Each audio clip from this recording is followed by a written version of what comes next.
বাহিরে ছিলি বিহার লাগে টাকা জমালি তোকে আমি রানী করে রাখবো রে সুখে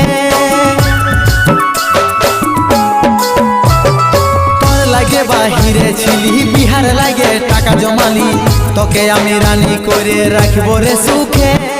রাখবো রে সুখে তুই চিনিস নাই রে পাগলা আমার দাদাকে কোনো কিছু বুঝবে কে নাই দিবে রে হুকে আমি আছি রে খেপি তুই চিন্তা করিস না আজি রঙ লাগাই করবো এমন ভাবনা করিস না